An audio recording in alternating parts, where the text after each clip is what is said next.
اور اللہ کے نبی حضرت محمد مصطفیٰ صلی اللہ علیہ وسلم فرماتے ہیں کہ حلال رزق کمانا یہ بھی ایک فریضہ ہے، اس کو فریضہ سمجھ کے انجام دو تو اللہ ہر قدم پر تمہیں اجر و ثواب عطا فرمائے گا۔ میرے دوستو، رزق حلال کمانا خود ایک عبادت ہے۔ بیان چل رہا تھا اور میں نے ان لوگوں سے یہ کہا آپ تاجر ہیں، آپ بزنس مین ہیں، تجارت کرو، بزنس کرو، لیکن ہمیشہ سودی لین دین سے اپنے دامن کو بچاؤ، کیونکہ سود حرام ہے، شریعت نے اس کو حرام کیا ہے۔ اور اللہ رب العزت نے قرآن کریم میں اتنی برائی اس کی بیان کی ہے کہ ایک جگہ فرماتا ہے کہ جو سودی لین دین دنیا میں کر کے مرے گا اور اس سے توبہ نہیں کرے گا، اس کو چھوڑے گا نہیں، اسی حال میں مر جائے گا، تو کل قیامت کے دن جب وہ شخص میدان محشر میں پہنچے گا تو اللہ کہتا ہے یتخبطہ الشیطان من المس، اللہ کہتا ہے وہ اس حال میں پہنچے گا کہ جس طرح کسی انسان پر جنات سوار ہو جائے تو وہ پاگلوں دیوانوں جیسی حرکت کرتا ہے، سود کھانے والا بھی میدان محشر میں پہنچ کر پاگلوں اور دیوانوں جیسی حرکتیں کرے گا۔ ساری دنیا دیکھ کے پہچان لے گی یہ وہ شخص ہے جو سود کھایا کرتا تھا، سودی لین دین کیا کرتا تھا، سودی کاروبار میں مصروف تھا۔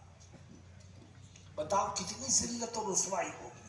تو میں کلکتے کے ان تاجروں سے یہ کہہ رہا تھا کاروبار کرو، جتنا شریعت کے دائرے میں رہ کر کے بڑھا سکتے ہو بڑھاؤ، کوئی نہیں روکتا آپ کو، مگر سودی لین دین سے اپنے دامن کو بچاؤ۔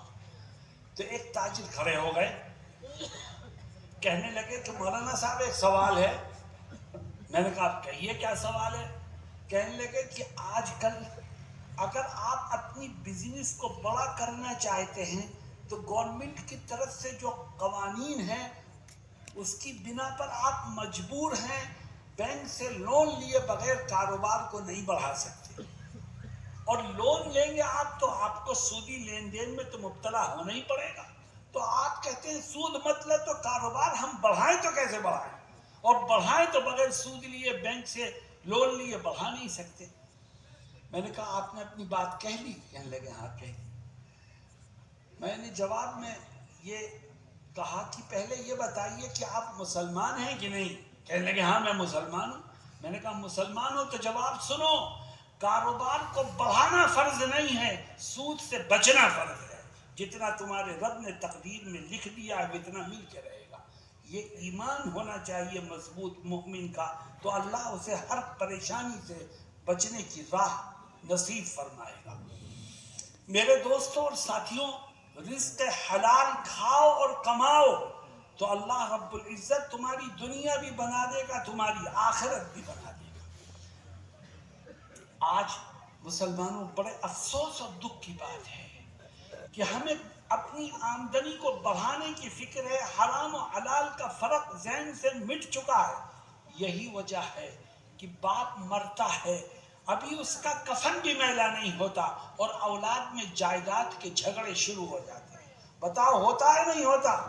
اور جھگڑے کیوں ہوتے ہیں؟ ہر ایک یہ چاہتا ہے کہ زیادہ سے زیادہ حصہ مجھے ملے، یہی جھگڑے کی وجہ ہے۔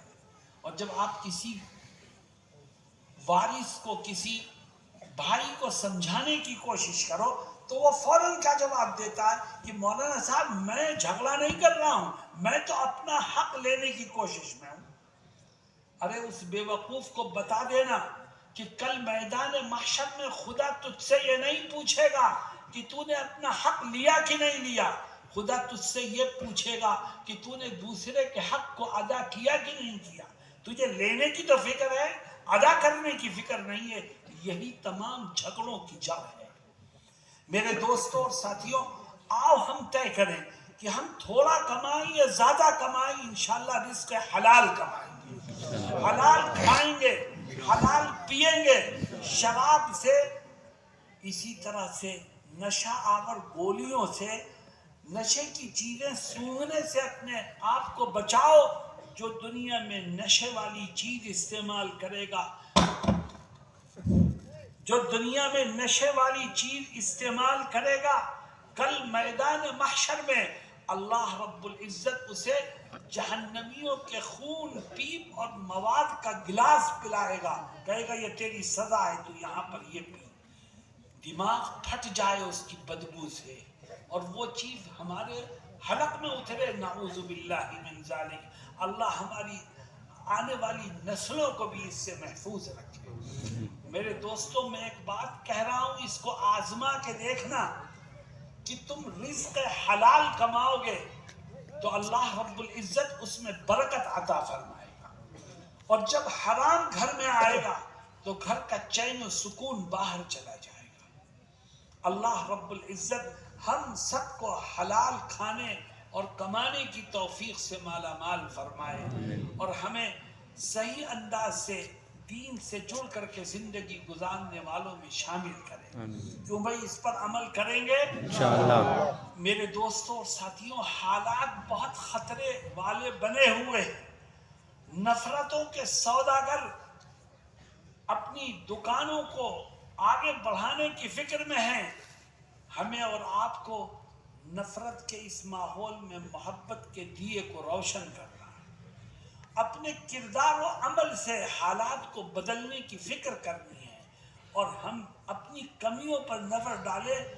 ہماری کمیاں اگر دور ہو گئی تو دلوں کا مالک تو خدا ہے، وہ نفرت کو محبت سے بدل دے گا۔ ہم نے اپنی کمیاں دور کر لی تو اللہ رب العزت ہمارے اس ملک کو، اس دیش کو امن و امان کا گہوارہ بنا دے گا، اور اگر ہم نے اس کی طرف توجہ نہیں دی تو اللہ کو بھی ہماری کوئی پرواہ نہیں ہے۔ اللہ رب العزت ہم سب کو امن و امان کی زندگی عطا فرمائے۔ تیسرا کام، میرے دوستو، میں نے کہا تھا امت میں 4 گناہ عام ہو رہے ہیں، ان سے اپنے آپ کو بچاؤ۔ پہلا گناہ ہے نماز کی طرف توجہ نہ کرنا۔ طے کرو روزانہ 5 ٹائم کی نماز پابندی سے پڑھوں گا۔ دوسرا گناہ ہے رزق حلال کمانے کی فکر دلوں سے نکل جانا۔ دولت کی محبت جب دل میں آئے گی تو رزق حلال کی فکر دل سے نکل جائے گی۔ دولت کی محبت دل سے نکالو، جو مقدر میں ہے وہ مل کے رہے گا۔ تیسرا گناہ جو عام ہو رہا ہے اور خدا کی رحمت کے دروازوں کو بند کر دیتا ہے، وہ کیا ہے؟ وہ ہے ماں باپ کی نافرمانی کا گناہ۔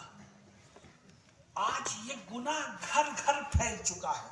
جوان بچوں کی نظر میں نہ ماں کی کوئی حیثیت ہے، نہ باپ کی کوئی حیثیت ہے، اور جب ماں باپ کی نافرمانی کھلے عام ہونے لگے تو خدا کی رحمت کے دروازے بند ہو جاتے ہیں۔ یاد رکھو، قرآن کریم میں اللہ رب العزت نے جگہ جگہ ہر انسان کو پہلے نمبر پر یہ حکم دیا کہ میری عبادت کر۔ اے اللہ، تیری عبادت کے بعد ہم کیا کریں؟ فرماتا میری عبادت کے بعد سب سے پہلی ذمہ داری تمہاری یہ ہے کہ اپنے ماں باپ کی فرما برداری کرو۔ اپنی عبادت کے ساتھ ماں باپ کے ساتھ حسن سلوک کا حکم دیا۔ دیکھو قرآن کی آیت ہے، اللہ کیا کہتا ہے؟ وَإِذْ أَخَذْنَا مِيثَاقَ بَنِي إِسْرَائِيلَ لَا تَعْبُدُونَ إِلَّا اللَّهَ وَبِالْوَالِدَيْنِ إِحْسَانًا۔ ہم نے بنو اسرائیل کو یہ حکم دیا کہ ایک اللہ کے سوا کسی کی عبادت مت کرنا۔ اے اللہ، اس کے بعد ہم نے بنو اسرائیل کو یہ حکم دیا کہ اپنے ماں باپ کے ساتھ اچھا سلوک کر۔ دوسری آیت دیکھو اللہ کیا کہتا ہے، وَقَضَىٰ رَبُّكَ أَلَّا تَعْبُدُوا إِلَّا إِيَّاهُ وَبِالْوَالِدَيْنِ إِحْسَانًا۔ اللہ تمہیں یہ حکم دیتا ہے کہ صرف اس کی عبادت کرو، اور اس کے بعد اپنے ماں باپ کے ساتھ اچھا سلوک کرو۔ تیسری آیت اللہ فرماتا ہے، وَاعْبُدُوا اللَّهَ وَلَا تُشْرِكُوا بِهِ شَيْئًا وَبِالْوَالِدَيْنِ إِحْسَانًا۔ ایک اللہ کی عبادت کرو، کسی کو اس کا شریک مت بناؤ، اور اپنے ماں باپ کے ساتھ اچھا سلوک کرو۔ میرے دوستوں اور ساتھیوں، ذرا گریبان میں جھانکو، آج ہم کہاں کھڑے ہیں؟ نہ ماں کی کوئی حیثیت، نہ باپ کی کوئی حیثیت۔ جناب رسول اللہ صلی اللہ علیہ وسلم ایک حدیث شریف میں فرماتے ہیں کہ جب میری امت میں 15 خرابیاں عام ہو جائیں گی تو اللہ کی رحمت کے دروازے بند ہو جائیں گے، زلزلے آئیں گے، سرخ آندھیاں چلیں گی، پورے کے پورے گاؤں زندہ دفن ہو جائیں گے، زمین کھسکے گی اور لوگ زمین میں دھس جائیں گے اور پھر زمین اوپر سے برابر ہو جائے گی۔ ان 15 خرابیوں میں سے 2 خرابیاں، دیکھو میں ذکر کرتا ہوں حدیث کے الفاظ، آقا فرماتے ہیں صلی اللہ علیہ وسلم کہ وَأَطَاعَ الرَّجُلُ زَوْجَتَهُ وَعَقَّ أُمَّهُ وَبَرَّ صَدِيقَهُ وَجَفَى أَبَاهُ۔ جب میری امت کا جوان اپنی بیوی کے کہنے میں چلنے لگے اور اپنی ماں کو ٹھوکر مارنے لگے تو سمجھ لو خدا کی رحمت کا دروازہ بند ہو جائے گا۔ اور جب میری امت کا جوان اپنے دوستوں کے ساتھ، اپنے کلاس فیلوز کے ساتھ، اپنے ہم جولیوں کے ساتھ بہت اچھا برتاؤ کرے اور اپنے باپ کی نافرمانی کرنے لگے تو سمجھ لو خدا کی رحمت کا دروازہ بند ہو جائے گا۔ بتاؤ آج یہ گناہ امت میں عام ہو رہا ہے کہ نہیں ہو رہا ہے؟ بولو بھائی، آواز کیوں نہیں نکلتی؟ میرے دوستوں اور ساتھیوں، اپنے ماں باپ کے ساتھ اچھا سلوک کرو، اور خاص طور پر جب ماں باپ بوڑھے ہو جائیں تو اس وقت ان کو بے یار و مددگار مت چھوڑو۔ میرے پاس ایک بوڑھا باپ آیا، اس کی رودات سن کے میرا دل منہ کو آنے لگا، کلیجہ پھٹ گیا۔ ابھی 1 ہفتہ پہلے اس بوڑھے کا انتقال ہوا۔ وہ مجھ سے کیا کہتا ہے؟ کہتا ہے میرے 9 بیٹے ہیں اور میں اور میری بیوی ہم دونوں بوڑھے ہو گئے، بالکل پیر قبر میں لٹک گئے، ہمارے لیے ہلنا جلنا مشکل ہے۔ ہر بچہ اپنے بیوی بچوں کے ساتھ الگ رہتا ہے، اور یہ طے ہوا ہے کہ ہر بچے کے گھر سے کھانا آئے گا۔ حال یہ ہے کہ دوپہر کے کھانے کا انتظار شام تک کرتے ہیں اور شام کے کھانے کا انتظار صبح تک کرتے ہیں، کوئی ہمیں 2 روٹی دینے کو تیار نہیں۔ یہ حال ہو گیا ہے امت کا۔ میرے دوستوں اور ساتھیوں، یاد رکھو، ایک طرف باپ ہے، دوسری طرف ماں ہے۔ ماں کا حق باپ سے زیادہ بڑھا ہوا ہے، اور آج ماں کی حیثیت پاؤں کی جوتی سے زیادہ خراب ہے۔ قرآن کریم میں اللہ رب العزت کیا کہتا ہے؟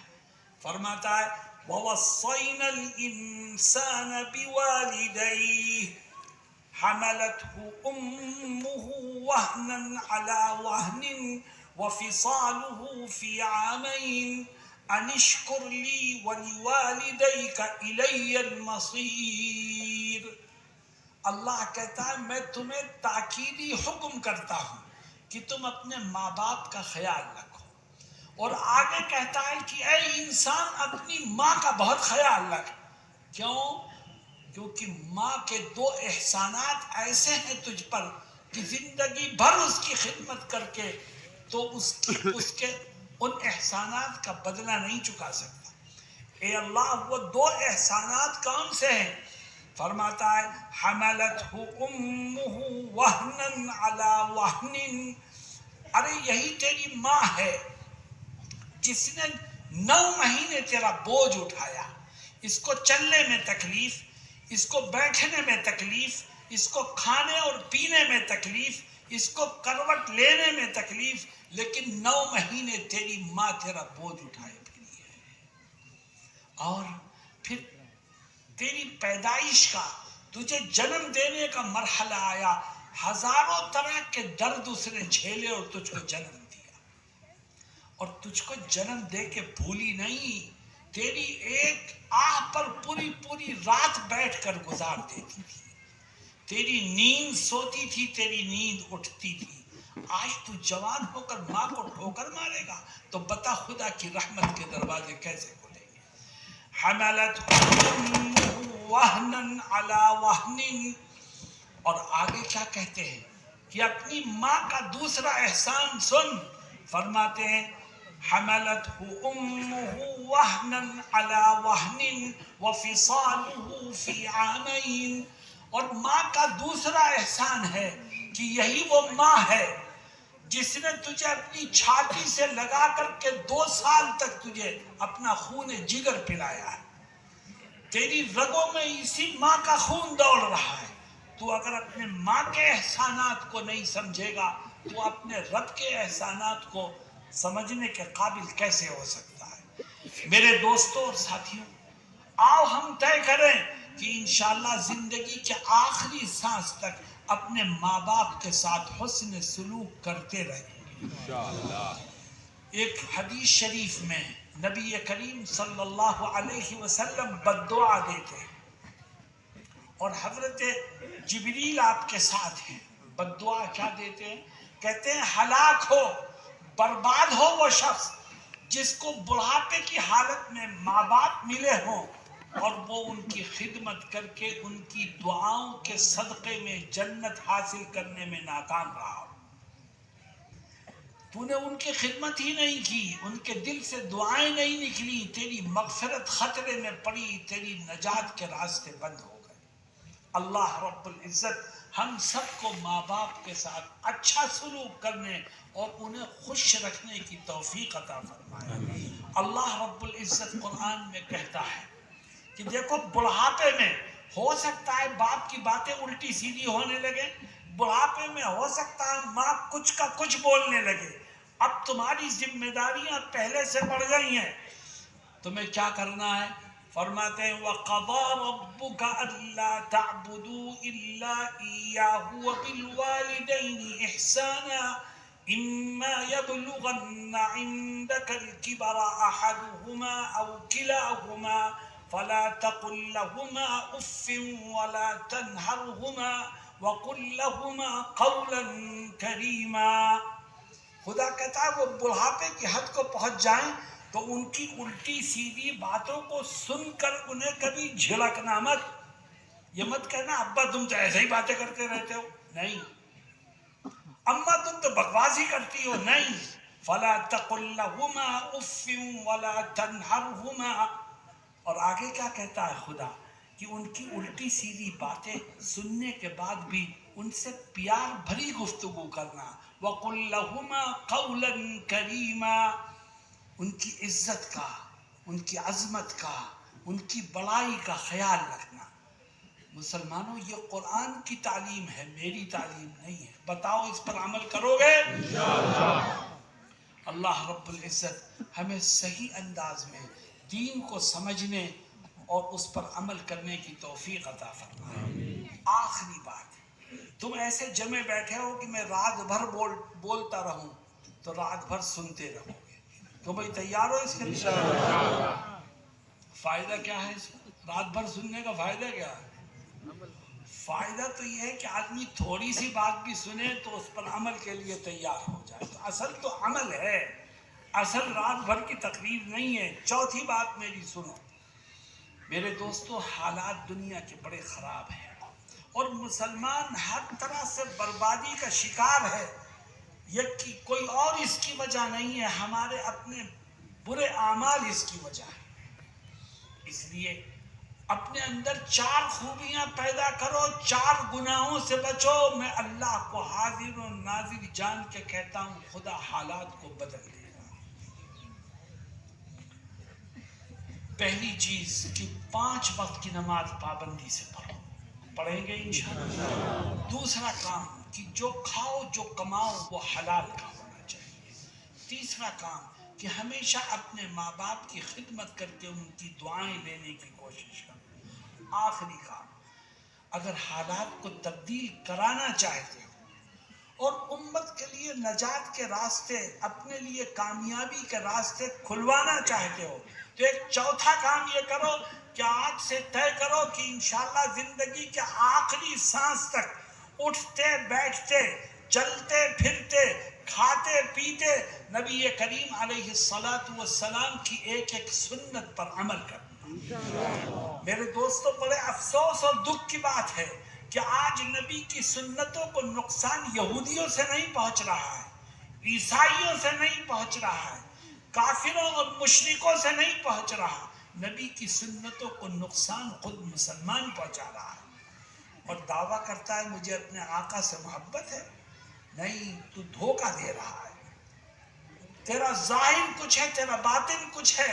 جس کے دل میں آقا کی محبت ہوگی اس کی زندگی میں آقا کی سنتیں بھی ہوں گی، اور جس کی زندگی میں آقا کی سنت نہیں ہے، سن لو وہ جھوٹ کہتا ہے، اس کو آقا سے محبت بھی نہیں ہے۔ میرے دوستوں اور ساتھیوں، اللہ رب العزت قرآن میں کیا کہتا ہے؟ فرماتا ہے قُلْ إِن كُنتُمْ تُحِبُّونَ اللَّهَ فَاتَّبِعُونِي يُحْبِبْكُمُ اللَّهُ وَيَغْفِرْ لَكُمْ ذُنُوبَكُمْ۔ اللہ کہتا ہے اے نبی میرے بندوں سے پوچھئے، میں ان کو کھانے کو دیتا ہوں، میں ان کو پینے کو دیتا ہوں، میں ان کو پہننے کو دیتا ہوں، میں نے ان کو دیکھنے کے لیے 2 آنکھیں دی ہیں، سننے کے لیے کان دیے ہیں، چلنے کے لیے پیر دیے ہیں، ان گنت نعمتیں میری ان کے پاس ہیں، ان سے پوچھئے کہ یہ مجھ سے محبت کرتے ہیں کہ نہیں کرتے۔ اللہ کہتا ہے نبی سے کہ میرے بندوں سے پوچھئے کہ یہ مجھ سے محبت کرتے ہیں کہ نہیں کرتے۔ ارے بتاؤ تم اپنے خدا سے محبت کرتے ہو کہ نہیں؟ بھائی زور سے بولو۔ اب دیکھو اللہ کیا جواب دیتا ہے۔ اللہ کہتا ہے یہ جو محبت کا دعویٰ جن لوگوں نے کیا ہے ان کو ایک کسوٹی پر پرکھیے، اگر کسوٹی پر وہ پورے اترتے ہیں تو محبت کے دعوے میں سچے ہیں، اور اگر وہ کسوٹی پر نہیں اترتے تو جھوٹے ہیں۔ اے اللہ، وہ کسوٹی کیا ہے؟ خدا کہتا ہے کہ جو مجھ سے محبت کا دعویٰ کرتا ہے دیکھیے اس کی زندگی میں میرے حبیب کی سنتیں ہیں کہ نہیں ہیں۔ جو میرے حبیب کی اتباع کرے گا وہ مجھ سے محبت کرنے میں سچا ہے، اور جو مجھ سے محبت کا دعویٰ تو کرے مگر نقل میرے حبیب کے دشمنوں کی اتارے، ویسٹرن کلچر کو اپنائے، یورپین اسٹائل کو اپنا کر اپنے آپ کو ماڈرن ثابت کرنے کی کوشش کرے، اس کو نہ خدا سے محبت ہے نہ نبی سے محبت ہے۔ میرے دوستوں اور ساتھیوں، اللہ رب العزت کیا کہتا ہے؟ قُلْ إِن كُنتُمْ تُحِبُّونَ اللَّهَ فَاتَّبِعُونِي يُحْبِبْكُمُ اللَّهُ وَيَغْفِرْ لَكُمْ ذُنُوبَكُمْ۔ میرے بندوں سے کہیے کہ جو میرے حبیب کی اتباع کرنے میں لگ جائے، میرے حبیب کی سنتوں پر عمل کرنے لگے، پھر اس کو مجھ سے محبت کرنے کی ضرورت نہیں، میں خود اس سے محبت کرنے لگوں گا۔ وَيَغْفِرْ لَكُمْ ذُنُوبَكُمْ، اور سنتوں کی برکت سے میں اس کے بہت سے گناہوں کو معاف کر دوں گا۔ میرے دوستوں اور ساتھیوں، میں دیکھ رہا ہوں آج اس مجمع میں بہت سے جوان ایسے ہیں جن کے چہروں پر داڑھیاں نہیں ہیں۔ کس کی نقل اتاری ہے؟ نبی کی سنت کو کھرچ کے نالیوں میں بہاتے ہو، کس کی نقل میں؟ نبی کے دشمنوں کی نقل اتارتے ہو، اللہ کے اوپر ایمان نہ رکھنے والوں کی نقل اتارتے ہو۔ میرے دوستوں اور ساتھیوں، میں ایک دفعہ ایک پروگرام میں گیا، ہمارے ہاں یوپی میں ایک شخص نے اب سے 1 سال پہلے کی بات ہے، نبی کریم علیہ السلام کی شان میں گستاخی کی، اور دنیا کے بہت سے بدبخت یہ نامناسب کام کرتے رہتے ہیں۔ فیض آباد شہر کا یہ قصہ ہے۔ میں شہر میں تھا، اسٹیج پر پہنچا تو ایک شاعر کھڑا ہوا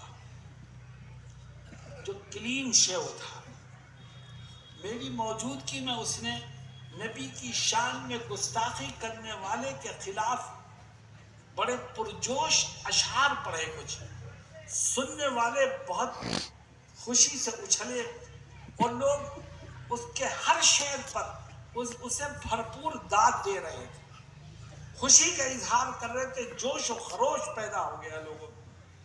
اشعار بھی اچھے تھے۔ وہ شعر کہہ کر کے بیٹھا تو میرے نام کا اعلان ہوا، میں کرسی پر بیٹھا، میں نے کہا، میرے جملے سمجھیے آپ، میں نے کہا کہ نبی کی شان میں گستاخی کی گئی ہے، ہمارے دل دکھے ہوئے ہیں۔ ابھی ایک شاعر نے آ کر گستاخی کرنے والے کے خلاف کچھ اشعار پڑھے، ہم سب نے بہت پرجوش انداز میں اس کو داد دی، کیونکہ نبی کی شان میں گستاخی کرنے والا اس روح زمین کا سب سے بدترین انسان ہے۔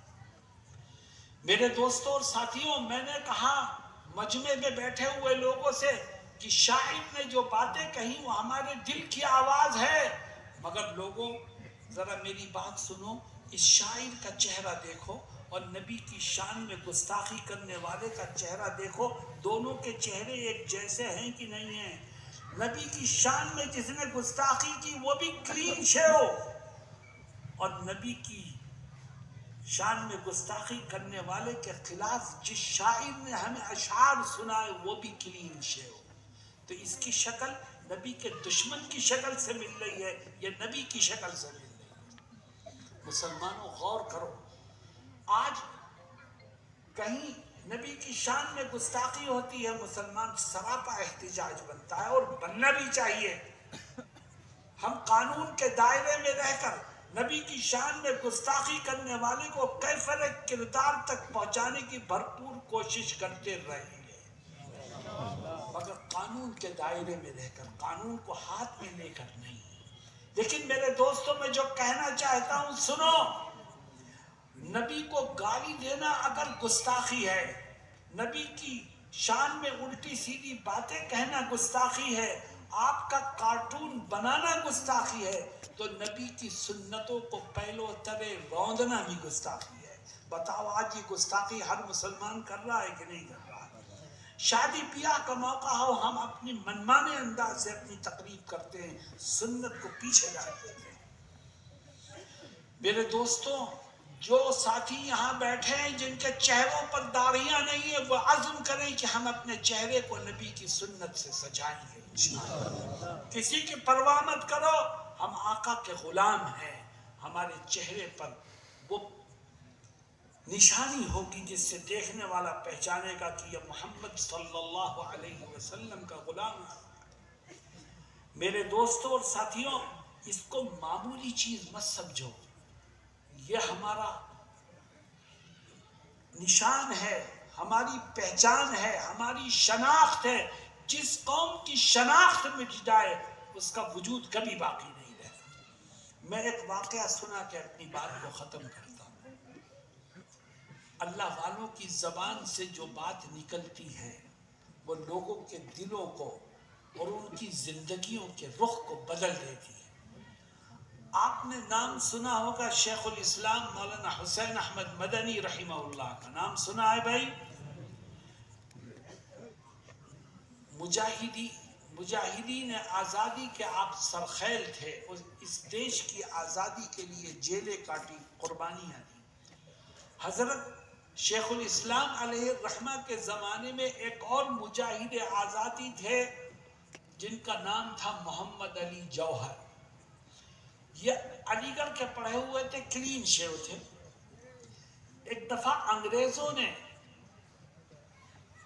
جہاد آزادی میں حصہ لینے کے جرم میں مولانا حسین احمد کو، محمد علی جوہر کو اور ان کے ساتھیوں کو گرفتار کر کے جیل میں بند کر دیا۔ اس میں مسلمان بھی تھے، کچھ غیر مسلم لیڈر بھی تھے۔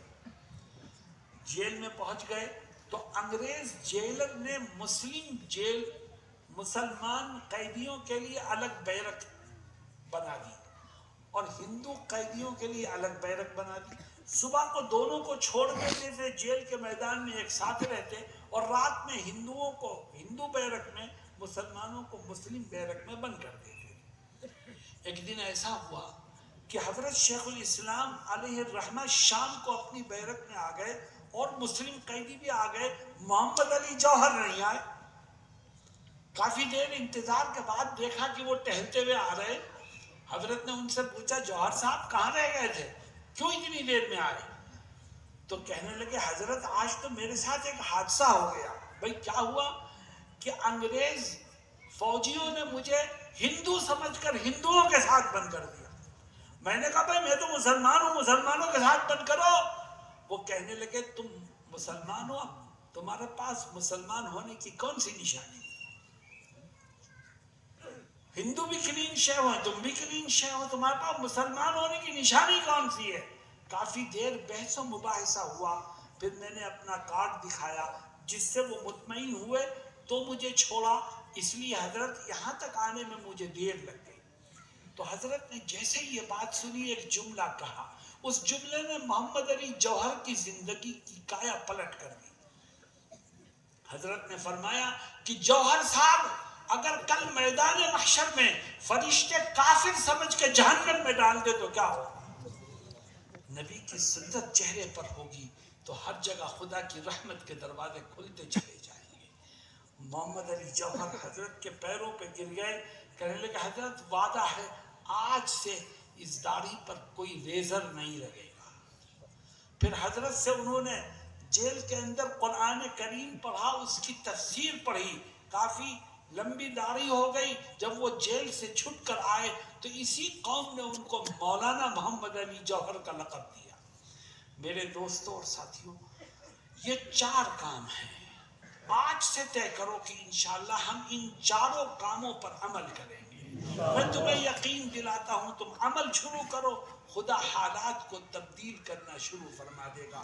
اللہ رب العزت مجھے اور آپ کو کہنے اور سننے سے زیادہ عمل کی توفیق سے مالا مال فرمائے. وآخر دعوانا ان الحمد للہ رب العالمین.